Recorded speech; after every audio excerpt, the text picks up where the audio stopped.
Actually, I want to do a very quick review before we start on this. Physics slide, here we come.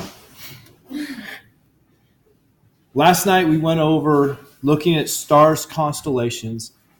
Let's make some just reminders to help us remember. So first of all, stars. You need to name 10 stars plus the brightest star in the sky plus a red giant. I haven't been worrying about the red giant right now because I'm going to wait, and I'll point out like Betelgeuse and Aldebaran. They're easy red giants to find later in the year. But in the meantime, let's worry about the stars. Right now, what is the brightest star in the sky?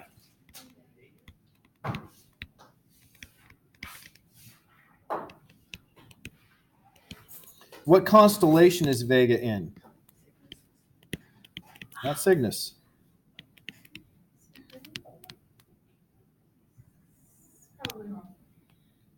What'd you say? Not Hercules.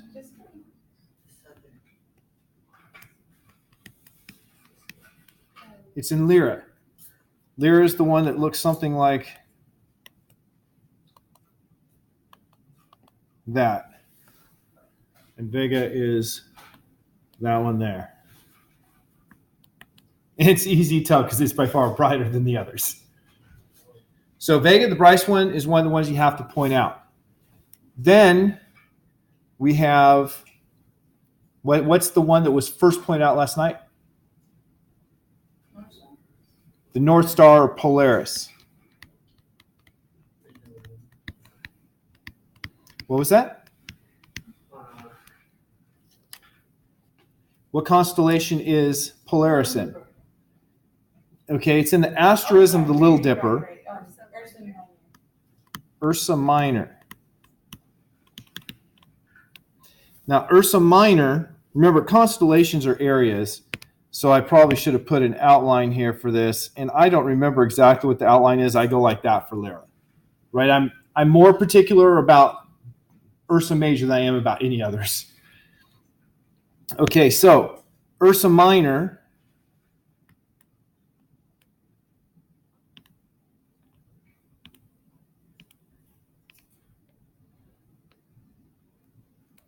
and there's Polaris.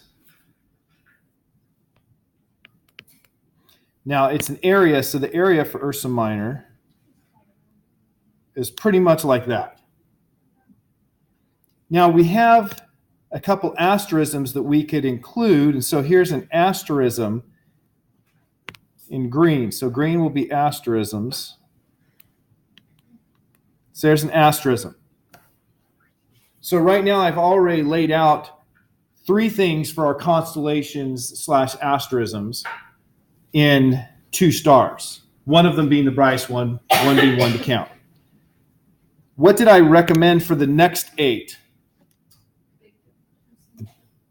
The ones in the Big Dipper, which is a part of Ursa Major. So I'm going to put here the Big Dipper stars.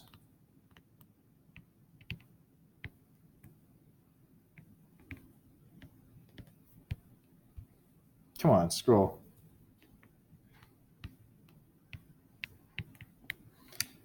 So there's the initials, AM, AM, PMD, with that little A after M because of the one that's next to it. So in order, Alkaid, Mizar. Alioth is the next one going down the handle. Alcor is the one right next to Mizar.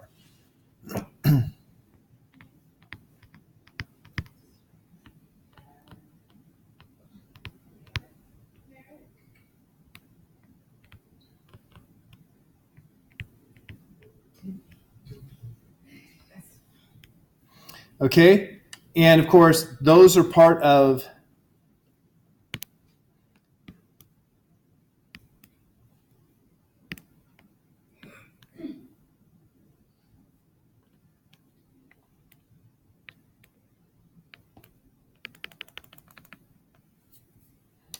And if you follow Merak and Dubi, it essentially points to the North Star. So that together makes an asterism. And then we have the constellation it's part of. We have not yet been able to see any stars that make up the rest of that constellation. But the constellation is something akin to, it's got some funny stuff out there, something like that. So you can't just say the Big Dipper and that's also Ursa Major. So we have, oops, I'm about to change colors.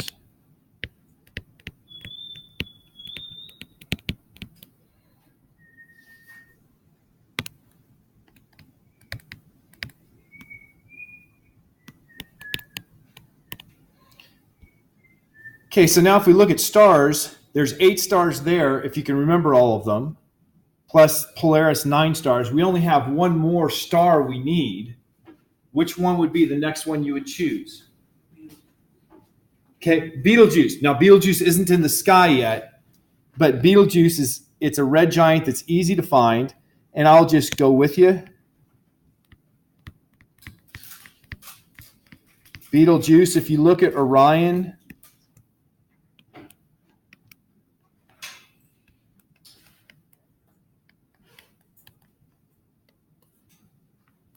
there are 2 very bright stars in Orion. This one here that's Betelgeuse, that's a red giant, and this one here that's Rigel, that's a blue supergiant.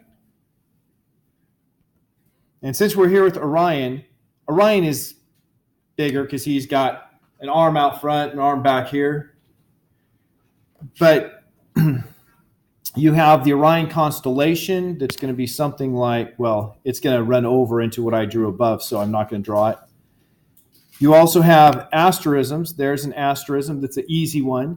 You could also probably consider the dagger an asterism. So Orion's belt and Orion's dagger or sword.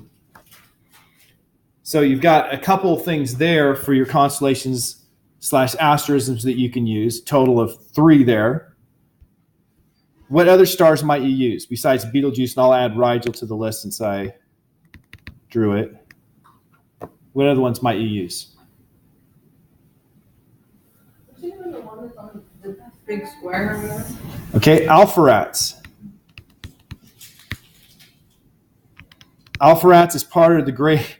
Okay, I've run out of space to make these things all mesh together nicely. I'd have to skip way down. Alpheratz is part of that great square. There we go. Alpheratz is the bright corner. How about another one? So there's an asterism, the great square. And remember, you also have the constellation for Pegasus that's more like that.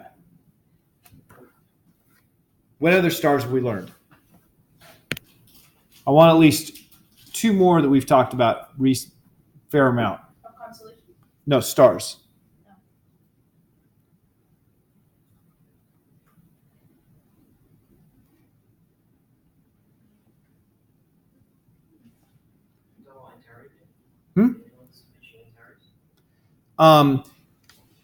Antares won't be visible when we do it. So that's a fine one, but it won't be visible. So I want to make sure I'm reviewing stuff that you will be able to use. Okay, the other 2 I'm thinking of are Altair, that's in the constellation Auriga. Auriga? Think about these things. Aquila, not Auriga.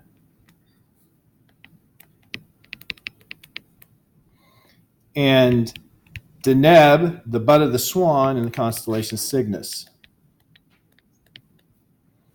And so Aquila, remember I said I'm really loose on that. For Cygnus,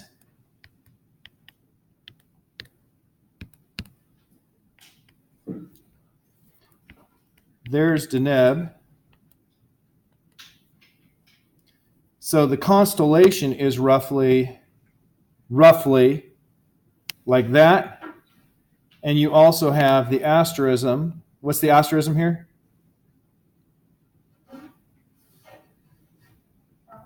Cross.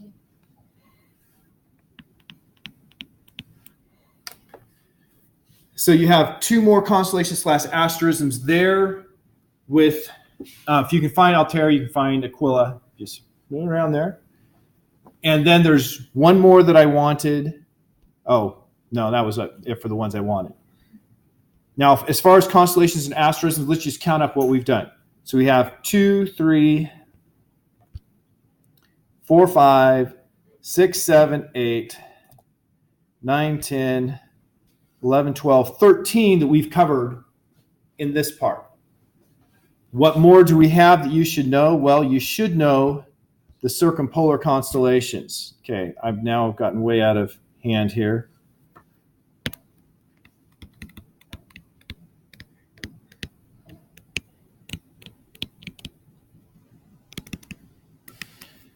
So we have there basically Ursa Major,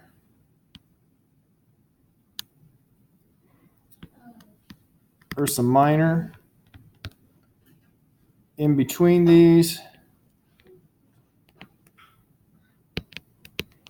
Draco, Cepheus,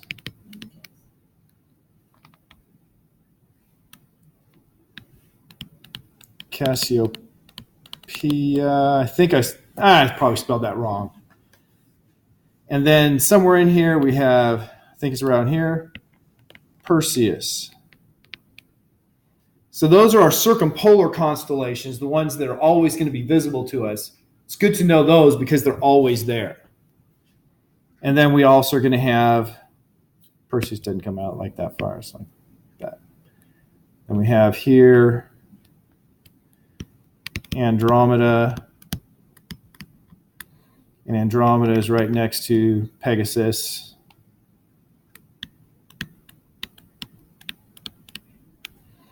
So there's a whole lot of constellations we've gone over, and that's not even talking about my favorite, Delphinus. So I just want to make sure we have some review there. I'll eventually copy the stuff I just did and put it into the lab material on OneNote so you can look at it.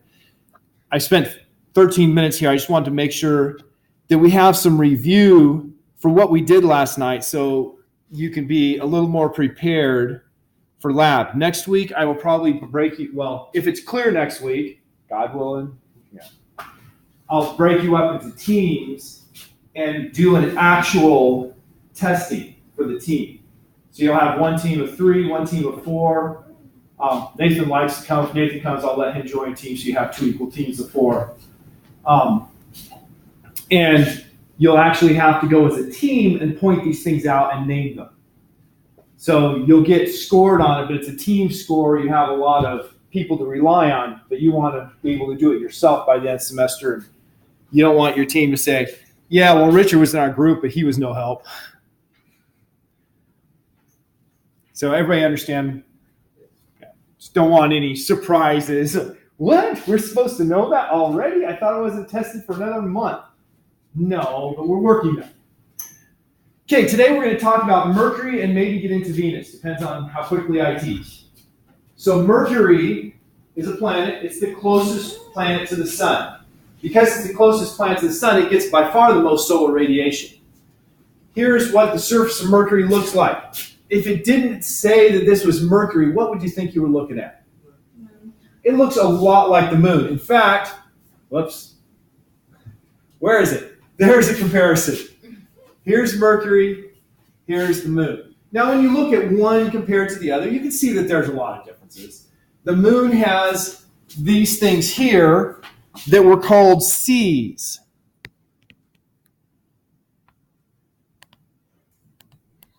Or, let's see, I can't remember if mare is singular or plural. One of those two is singular, one is plural. Somebody correct me, okay? Somebody look it up and tell me which one's singular and which one's plural. Is this also in OneNote, all of this? It will be. It is not at the moment. That's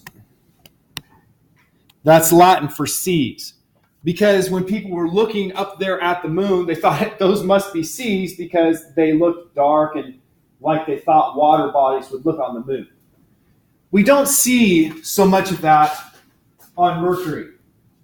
What these are regions that have had a major impact. Molten material has flowed over the surface. Remember the flooding stage? And then frozen to give you a nice smooth plane. Got an answer? Marius plural. Okay. Marius plural, Marius singular? Yes. Thank you. So you don't have those big seas. What does that suggest? Meh. Maybe something about the cratering that's occurred. The surfaces of both of them are covered with craters and lava flows, though. They definitely have that in common. You have fewer craters overlapping on Mercury.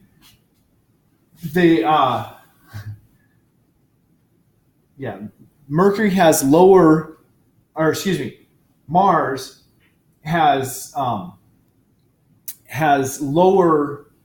Mars. This is Mercury. I was right the first time. I said Mercury, didn't I?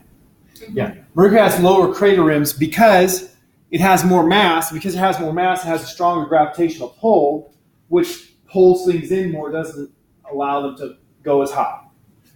Now I'm going to go back to the slides I skipped. We're going to talk about the orbit of Mercury later in the lecture. But one of the things that's really interesting is to look at the orbit of Mercury compared to the orbit of the moon. So here's a picture of the orbit of the moon. The moon, we say, is tidally locked. One side of the moon is always facing the Earth. So the moon orbits the Earth in roughly 28 days, and thus the moon does one rotation in roughly 28 days. Why do I say roughly 28 days? Well, because the true answer is 27.3 days. That's the sidereal period of the moon, the time it takes for it to do one rotation. But 29.5 days is the synodic period, the time to go from new moon to new moon.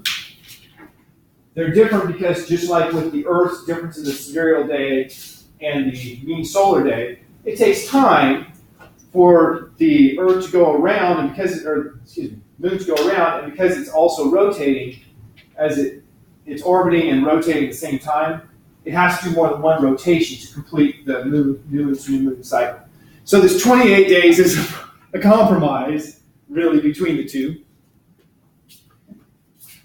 Why would the moon have one side that's always facing the Earth? I mean, looking for reasons, a hypothesis based on, at this point, let's face it, meager knowledge of astronomy, right? We haven't learned very much. Why would you expect or think maybe one side of the moon would face the Earth?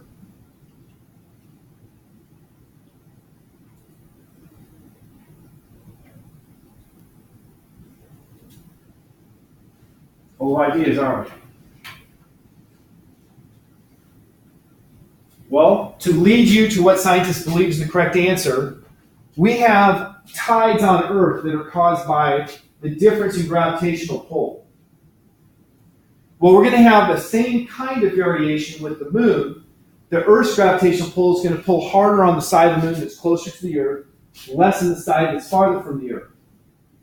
And so if the moon is not perfectly uniform, if it has some region that's a little more mass, that's going to be pulled harder toward the Earth when it comes around. And so each time the moon, assuming the moon was spinning at a different rate initially, each time it came around, it would pull that in and then try to hold it and not let it go away.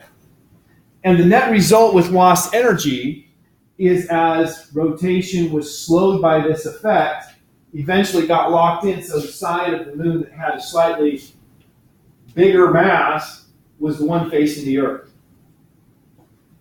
Now, as a result, we believe, of this tidal locking, the center of mass of the moon has shifted. Its whole core has shifted. So the core of the moon is shifted closer to the Earth than the center of the sphere of the moon.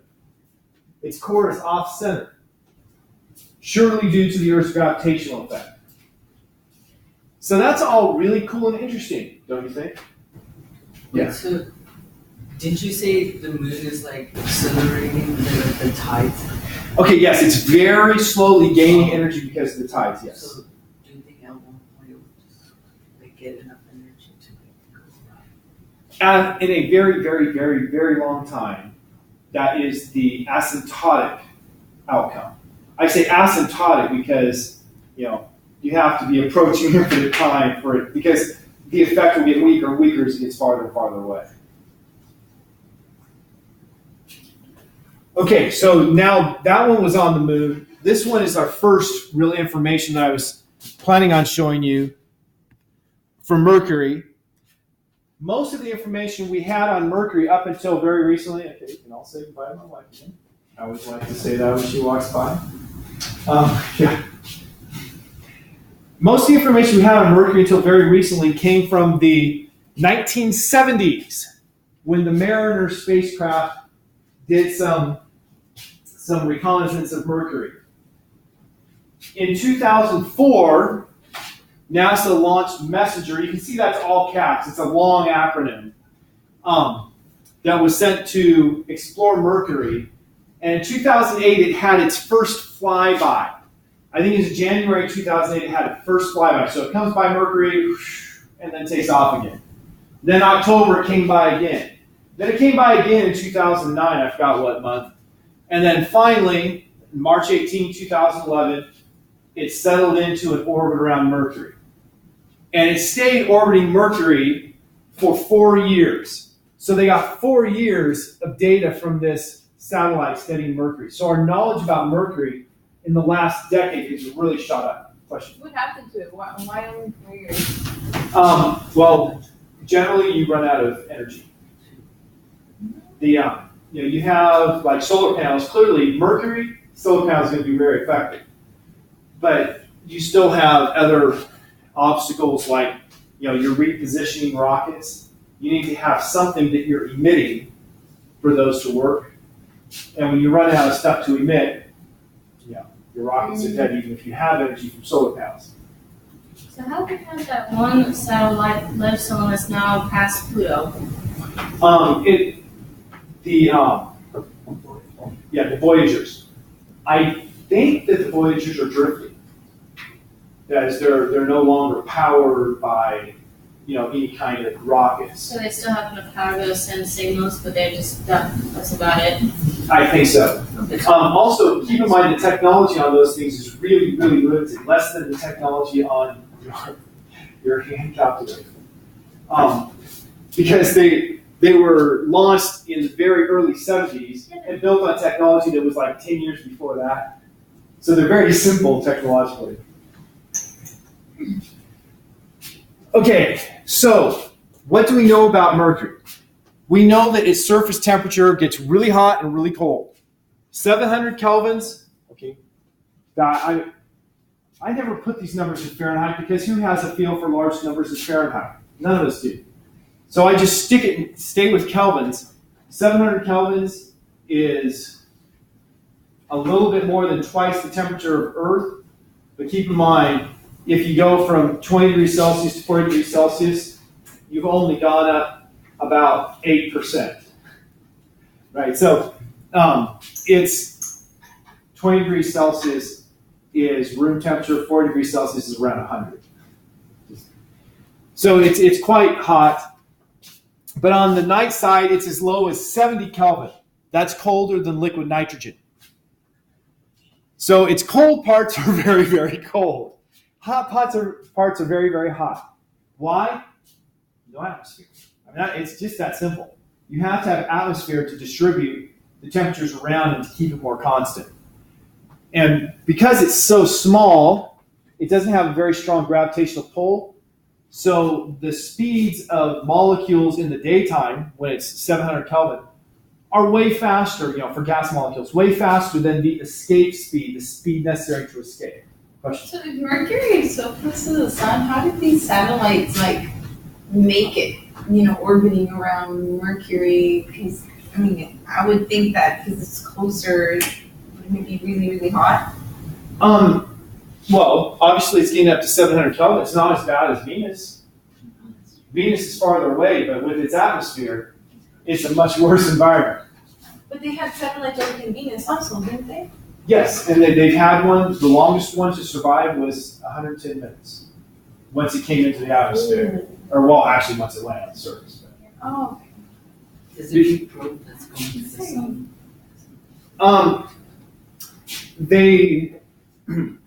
They have in the past, and there may be new one that I haven't paid attention to. They have sent probes to the sun. They're not going into the sun. Yeah, they're going into the gas that's closer to the sun to try to sample it. And if you want to be technical, where's the sun end? You could say that we're in the sun here. Usually we say it's the photosphere because that's where we see what looks like a surface. But as you said, the corona, that's outside the photosphere. And so where does it end? We have gas from the sun that's all around us. So you could say we're inside the sun. It's not a clear definition where the edge of the sun is. And the same would be true for Earth. Is the edge of the Earth the surface we stand on, or is it the atmosphere? And where's the atmosphere end? It's kind of nebulous, but we can draw some rough lines. Coolest thing about Mercury is it has a very eccentric orbit. We say eccentric. Said if you said that web guy's eccentric, good means odd. An eccentric orbit, we said, was an odd orbit, that is one that's not very circular. So the orbit of Mercury is not very circular. That brings up an interesting thing. If it's not very circular, that means that when it's closer to the sun, what's happening to its speed? Going faster. So the speed of Mercury is going to change quite a bit. Because notice, at its closest, what we call perihelion, peri being like the perimeter, close part, it's 0.29 astronomical units from the sun. At its aphelion, its farthest part, it's 0.41 astronomical units from the sun. But 0.41 divided by 0.29 is a pretty big number. Obviously it's less than 2, but that's a fair difference. So it's a very eccentric orbit, so its speed is changing quite a bit. We've already talked about this one. A little more surface features, and then I'm going to come to a cool thing about its rotation and orbit. This here is a feature you see on Mercury that you don't see on the Moon. Those are called lobate scarps. They're big cliffs, if you will, on the surface of Mercury. And so, as you've learned from the scientific method, you observe something interesting. You've got these lobate scarps that don't exist on the Moon. What's the next step in the scientific method? Come up with a hypothesis that does 3 things. Number 1, what? makes testable predictions. Okay, makes testable predictions. Based on scientific information. The one that I was considering number 1 is the one that's remaining. It needs to explain why this happens. So it needs to explain why the observation occurs, be based on scientific ideas, and make testable predictions. So we look at that, and the answer that astronomers have come up with is maybe, perhaps, this is the result of cooling. Because we know that when most materials cool, they shrink in size. And so if you have a solid object that shrinks in size, then you're going to have things slide in and break the surface. You see a similar thing if you look at like clay that's been wet. So you have a field of clay that's been wet, and then when it dries, it shrinks and things break apart. It's basically, that's the idea of what's gone on to make these lobate scarps. So they're considered a sign of the cooling that has occurred in Mercury. Now, when Mariner examined Mercury, they found no planet-wide magnetic field. When Messenger did, they found a planet-wide magnetic field. I thought that was the next slide here. I'm wrong. There is a huge impact crater on the surface of Mercury formed by an impact that made Caloris Basin, a big crater that's been filled in. So there are craters that are filled in on Mercury, just nothing like what we see on the moon. The cool thing about this Chloris Basin is that the shock wave traveled through, so something hits here, travels through, and it makes a pockmark on the other side of the planet, which is pretty awesome. Okay, the interior and then the magnetic field. I'm pretty certain I put the magnetic field after this slide. This is what we believe the interior of Mercury is like. It has a high density, 5.4 grams per centimeter cubed. Now you could look at me and say, but Richard, you said the Earth has a density of 5.5 grams per centimeter cubed. That's slightly less than the Earth's. Why would we consider that a super high density? For its size. For its size. The difference is the Earth, because it has so much mass, crushes things to make the density higher. So it's compacted under gravity. Mercury with a much lower mass doesn't compact nearly as much, and you expect a density, if it was made of the same composition as the Earth, you would expect a density more like 3.3 grams per centimeter cubed. So this is higher than you expect, which suggests then that the composition of Mercury is not the same as the composition of Earth. Now, I talked about before the difference in the rocky planets and the gassy ones is being inside the frost line or outside the frost line. According to that theory, there's really not much difference in what's going to form the planet Mercury and its location and what's going to form the planet Earth. So we should have expected similar compositions. So now we have another interesting observation. The density suggests that it's not the same composition as we thought it should be.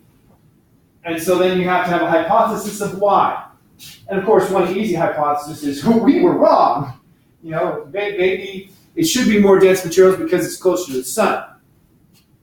The hypothesis that scientists come up, okay, I lied. There's another one before the magnetic field. Either that or I put the magnetic field where I shouldn't have. The hypothesis that they've come up with is that at some point in time there was a planet jarring impact. An impact that caused much of the mantle to be blown away into space. So you have a larger Mercury, has this big impact, it loses a lot of its mantle. But it retains its core. And so what we have now is a Mercury with mostly core because it lost a lot of its mantle. Now, I probably did have the magnetic slide after this because you can see I have this core may be the cause of the weak and offset magnetic field, similar shape to the Earth's, but much weaker. The magnetic field, messenger determined, we have a magnetic field, planet-wide magnetic field on Mercury, like Earth's, but about 1.1% the strength of Earth's magnetic field. It's a much weaker magnetic field, but it's there. What makes the Earth's magnetic field? We believe it's that geodynamo, the molten iron and nickel swirling in the center of the Earth and having convection. You have to have three things. Convection, well, let's start with molten material, number one. Conducting liquid. Let's be a little clearer. You have to have a conducting liquid in the core. Number two, it's got to be swirling around. Number three, it has to have convection. It has to have hot stuff rises, cold stuff sinks. So we look at this and we say, well, Mercury must have those things going on. So it must have a molten core so that it can have the swirling conducting material with convection. And that means that its core is still cooling, that Mercury hasn't frozen solid yet. So it's still cooling. Even though it's close to the sun, getting a lot of heating, it's still cooling overall. Why would it be cooling? Well, it's a little confusing, but it was assumed previously that it should be solid. It's not. Here's the picture with the magnetic field. Then, like I said, after this is going to show the picture about the impact. This is a picture illustrating, and you can see I even put where the picture came from Wiki Commons, Wikimedia, whatever. Magnetic field, the planet-wide magnetic field on Mercury interacts with the sun's solar wind. The sun's solar wind, charged particles flying from the sun. We said that the Earth's magnetic field protects us from those particles. It protects us by deflecting them. And that deflection causes the magnetic field to be distorted. And so we see the same thing with Mercury. It has the particles from the sun come, and then there's the shock wave here when they start hitting a barrier and being deflected. And the barrier is pushed up, so you can see it's small distance on this side, extends out much further out here because of the action of the charged particles. But it has a magnetic field. Okay, now here's the picture of what was believed to have happened to Mercury. You've got Mercury there with its iron core and its nice mantle, and then whammo, there's a big collision, loses a lot of its mantle, and becomes the Mercury we have today. Now to the orbit. Thing that I really wanted to get to because it's so interesting. Mercury being close to the sun, the tidal forces caused by the sun are pretty extreme. If the tidal forces caused by the Earth are enough to cause the moon to be tidally locked with the Earth, you expect a similar action to go on with Mercury. But Mercury doesn't have anything close to a circular orbit. The moon's is fairly close to a circular orbit. So because it's close to a circular orbit, we have the same side that faces us, but does just a little bit of twisting as it speeds up and slows down. But Mercury speeds up and slows down a lot. You simply cannot set up a tidally locked orbit with the speed changing so dramatically. And so nature, of course, nature's not driven by any thinking, but it does try to find the lowest energy situation. And so what has gone on is there's developed a resonance. A resonance that in 2 orbits around the sun, Mercury does 3 rotations. So this picture is trying to illustrate that. So it shows Mercury with a little nose on it. So you have a reference point. So there, going from here, from where I drew my first dot to where I drew my last dot, Mercury has done 1/2 of a rotation. Now you keep going, and there's 3/4 of a rotation. There's 1 complete rotation. So it's done 1 rotation. How many days have passed?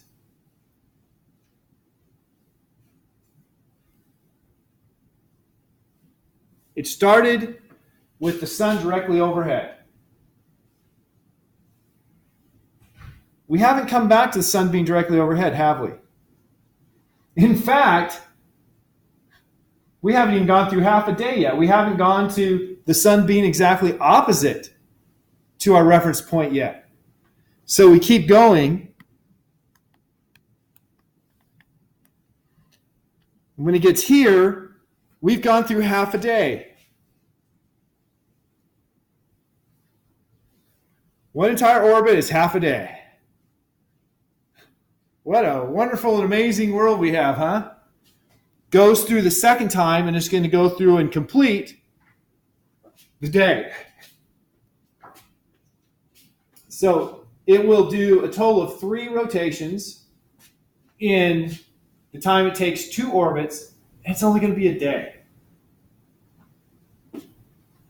Which is just pretty amazing. So if you were on that planet, you know, you've got your little hut that's thermally isolated so you can live, has its atmosphere so you can breathe. You would have some weird times. In fact, the sun undergoes retrograde motion as observed by Mercury.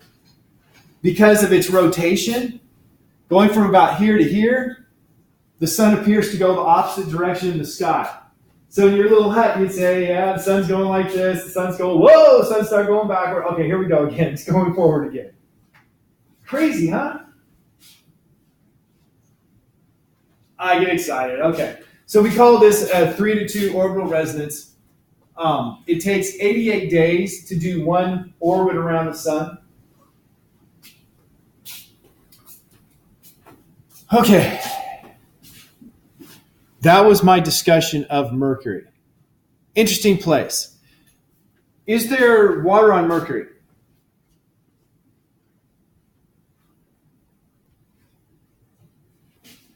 I have read that there might be some water hidden away in regions that are permanently in shadow. If they're permanently in shadow and you ever have liquid, it's going to freeze and it's going to stay frozen. The same would be true on Mars, right? If you ever had water and you have a place that's in permanent shadow, it should stay there. Same with the moon. Venus. Venus is not going to have liquid water because there's no place where it's cold. Venus is, by international convention, the female planet. So, men are from Mars, women are from Venus. Venus is the female planet. It sounds great except for one thing. Venus is entirely inhospitable. And so if you take that female planet and apply it to Venus and then look at it, it gives you a bad connotation. I don't believe that there was any intent for that. So why is Venus so brutal? It's thick atmosphere. Why does it have a thick atmosphere? Interesting question. Come up with a scientific hypothesis, go through the study. The outcome, the answer that scientists have for their understanding of why Venus has such a thick atmosphere is that Venus is closer to the sun. And you're like, well, duh. But it has some outcomes. Being closer to the sun means that it didn't cool as much as the Earth did because it received more radiation from the sun. Receiving more radiation from the sun, not cooling as much, scientists believe that Venus never got cold enough for liquid water to form on the planet. They believe that Venus probably accumulated water in about the same quantities that the Earth did, but it was never cold enough to form liquid water. So, why is liquid water important? I mean, after all, we said water is like the number one greenhouse gas on Earth. Shouldn't that have been a bad thing for this process? Well, liquid water is really vital for our ecosystem on Earth. Not just for living, but for the temperatures. Because when you have carbon dioxide in water and you have calcium in water, the carbon dioxide and the calcium will combine to form a rock, calcite. And so carbon dioxide gets encapsulated into rock. So the ocean collects carbon dioxide. When it gets hotter, it has less carbon dioxide. When it gets colder, it has more. But it collects carbon dioxide and then deposits it as rock so that a lot of the carbon dioxide that would have been in our atmosphere is now locked away in the Earth as rock. Whereas that process could never occur on Venus. Just never got cold enough to have liquid water to do that process. So all the carbon dioxide that Venus has ever had is in its atmosphere still. Which means that you just have this thick carbon dioxide atmosphere. Another thing that is really bizarre is the orbit. It rotates very slowly. It takes 243 days to do one rotation about its axis. And it's backward. Now the weird thing is its year is 220, I wrote it down in other slides, 220 some days. So it takes more than a year to do one rotation, but it's going backward. I talked about this before. Why would it be rotating backward? Something must have hit it, is the scientific conclusion. Gone through that whole scientific method, observe something interesting, and it's spinning backward really slow. Come to the hypothesis, something must have hit it. Look at the tests for that, and that's what we came up with. And I say we, of course I had nothing to do with it. We as the scientific community. Now, what is the atmosphere? 100 times more massive than Earth's, which means that it gives us a surface pressure that's 90 times the Earth's surface pressure. Translation, it would smash you. Right? You would not be able to stand up to that pressure. So, reason number one, we can't live on, reason number 70. We can't live on Venus. Way too much pressure would crush us. Temperatures, way too high. It would incinerate us. Atmosphere, 96.5% carbon dioxide. Well, we can't breathe that. It rains. Sulfuric acid. Trace amount, lightning has been detected, but there is no rain. So I shouldn't have said it rains. But it has sulfuric acid in its clouds. It has clouds of sulfuric acid. So, breathing that would probably not be good. Question. So you know what you said that the Earth, that whenever it's receiving the visible light from the sun or whatever, and then that gets transmitted out like infrared. Mm-hmm. And you said that how a lot of it doesn't escape and it's kept in the Earth. Mm-hmm. So then, because this one has a thicker atmosphere, it just doesn't escape. It just stays. Far less can escape. That's right. Yes. So we say it has a runaway greenhouse effect. So yes, right here. But probably underwent a runaway greenhouse effect. So the Russian Venera spacecraft, multiple spacecraft, is like we had Apollo missions, multiple missions. The Venera multiple missions have visited Venus. So most of our information about Venus has come from the Russian space program, and surface temperatures hot enough to melt lead. This is, I said 700 on Mercury, 737 for the highest temperatures there. On Venus, temperatures are pretty much uniform over the entire Venus because of its thick atmosphere. Yes, only about an hour. Remember, it's 110 minutes. That's an hour and 40 minutes or so. They've mapped the surface. These pictures show you what the surface of Venus actually looks like, which looks pretty desolate. Pretty desolate. I mean, you don't have any kind of plants. Obviously, no plants when it's that hot, when you don't have oxygen, when you do have sulfuric acid. So a desolate region. Everything's named for females except for two things. There is Mount Maxwell, or Maxwell Montes, that is named, I think that would be a male Maxwell. And then there is something ratio, but I can't remember what it is, that is gender neutral. Everything else on Venus is given a female name. So you have things like Sacagawea and Aphrodite, and things that are female characters are what they use to name the features on Venus. So it is kind of cool that you have a planet. Now I know that's only 1 in 8, but you have a planet that has everything female to just remind us that women are important in science too. Are those actual pictures from taken, on the surface of Venus? Oh yes, those are pictures that the Russians took. These pictures here. So here are some pictures of what Venus would look like if it had water and vegetation. So the blue is the lowlands, what would be underwater on Earth. And then the green is stuff that would be like Nebraska, a little above sea level. And then the stuff that's red is the higher regions.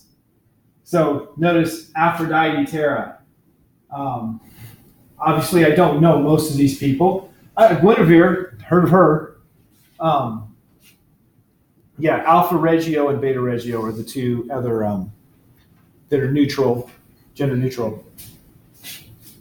So the surface does have lots of features. You can see some crater action, some mare or Maria for plural.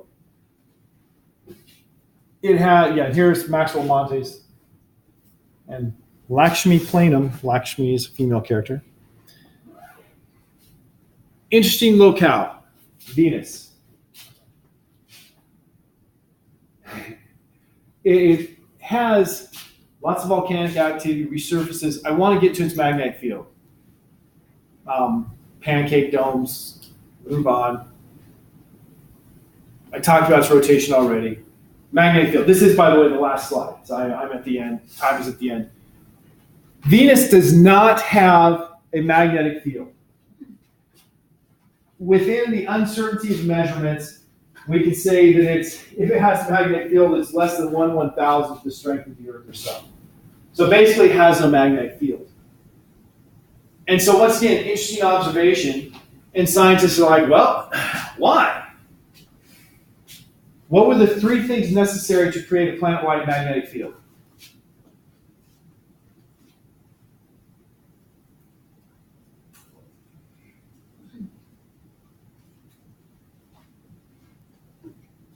This is the kind of question that's likely to come up on the test.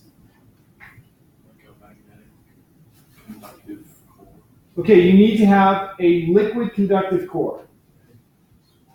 And it has to be swirling. And it has to have convection. Those are the three things. So, first idea, maybe it doesn't have a liquid core. Maybe it has frozen completely. Well, if Mercury hasn't frozen completely, there's no way that something like this has not frozen completely. Especially because it's so hot on the surface. So it has to have a liquid core. There's no way we could justify saying it doesn't have a liquid core. Well, then it's rotating so slow. Maybe that's the reason. Well, computer modeling says the prediction is even at its very, very slow rotation, it still should have a nice measurable magnetic field. What's left? It has a liquid core. It's rotating fast enough. It must not have convection currents. That makes sense when you think about it because the surface is so hot that maybe the temperature is the same throughout the core. You don't have a cooler and a hotter region. And so that's the conclusion that scientists have come up with, is that the core doesn't have convection, and that's why it doesn't have wide magnetic field. All right. Have a great day. I'll see you on Friday.